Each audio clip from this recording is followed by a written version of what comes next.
Hello everyone, চলে এলাম আরেকটি নতুন ব্লগ নিয়ে। সকলকে শুভ অক্ষয় তৃতীয়ার অনেক অনেক শুভেচ্ছা।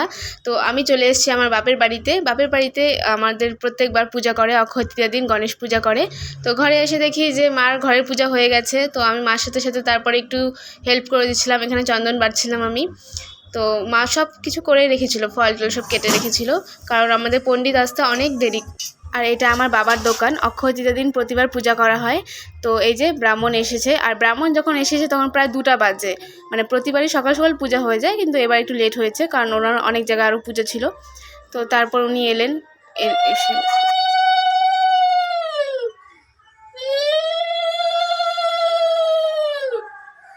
আমের পলক আর ফুল দিয়ে খুব সুন্দর করে সাজিয়েছে আমার বাবা আমাদের দোকানটাকে। প্রতিবারই সাজায় এভাবে, ভালো লাগে দেখতে।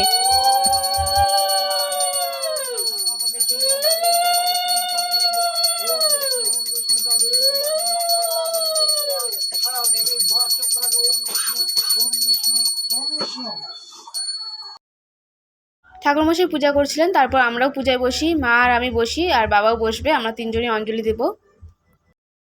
মুখ দেখো আমার শুকিয়ে গেছে পুরো, কারণ তখন যখন পূজা হচ্ছিল প্রায় 2:30 বাজে, আর আমরা ভাবছিলাম সকাল সকাল পূজা হয়ে যাবে।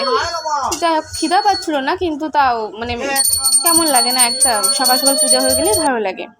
তো তারপর কি আর করা যাবে, ঠাকুরমশাই পূজা ছিল অন্য জায়গায়। তো তারপর 2:30 থেকেই পুজো হচ্ছিলো।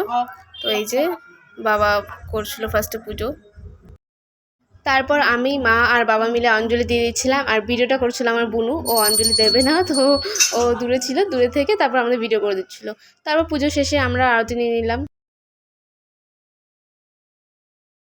ঠাকুরকে প্রণাম করে তারপর মা ব্রাহ্মণকেও প্রণাম করছিল, তো আমিও করব। ব্রাহ্মণ ঠাকুরের আশীর্বাদ নেওয়া অনেক শুভ। তো আমরা তিনজনই তারপর ব্রাহ্মণের আশীর্বাদ নেব। পুরোহিত মশাই তো আরতি করেছিল, কিন্তু আমারও ইচ্ছে হলো গণেশ ঠাকুরকে একটু আরতি করি, তো আমিও একটু আরতি করে তারপর প্রণাম করে নিচ্ছিলাম। তো আমাদের পুজো কমপ্লিট হয়ে গেছে। আর এই গণেশ পূজাটাই অনেকে আবার পয়লা বৈশাখের দিনও করে, কিন্তু আমার বাবা প্রতিবার অক্ষয় তৃতীয়ার দিনটাকেই বেছে নেয়। অক্ষয় তৃতীয়ার দিনটাও খুবই শুভ, তাই অক্ষয় তৃতীয়ার দিনই করে। তো দেখো পুজো কমপ্লিট। পুজো দেওয়ার পর তারপর মা এই যে খিচুড়ি বসিয়ে দিয়েছে, এটা ভোগে দেওয়া হবে না, ঠাকুরের পুজো তো হয়ে গেছে, এটা প্রসাদ হিসেবে দেওয়া হবে।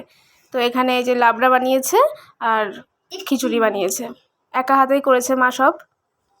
আর এই বাচ্চাগুলো হলো আমার বুনুর স্টুডেন্ট। তো পড়া শেষে তারপর ওদেরকেই ফার্স্টে প্রসাদ দেওয়া হয়েছে, তারপর যারা এসেছিলো তাদেরকে আর ভিডিও করিনি, এদেরকে ভিডিও করেছি কয়েকজনকে। কি করছো তুমি? হ্যাঁ, প্রসাদ খাও। তারপর মানুষজন যাওয়ার পরে আমরা এখানে বসে বসে সবাই আড্ডা দিচ্ছিলাম। বৌদি, তারপর দিদি, শাশুড়ি সবাই আছে এখানে। তো শাশুড়ি একটু আগে এসছে, তো সবাই মিলে আমরা আড্ডা দিচ্ছিলাম এখানে। প্রচুর হাসাহাসি হচ্ছিলো, কিন্তু আমি যখনই ক্যামেরাটা অন করলাম তো আমার ওই দিদিটা বলছে যে কী বলবো, মানে তাই নিয়ে আমি হাসছিলাম যে এতক্ষণ হাসছিল আর এখন বলছো কী বলবো। তো ওটা নিয়ে ওকে একটু হাসছিলাম। আর এই যে দেখছো চটকু। তো সবাই মিলে মানে দিনটা খুব ভালোই কাটলো আমাদের। তো এখানেই আমি আমার ব্লগটা শেষ করলাম। লাইক কমেন্ট সাবস্ক্রাইব করে পাশে থেকো।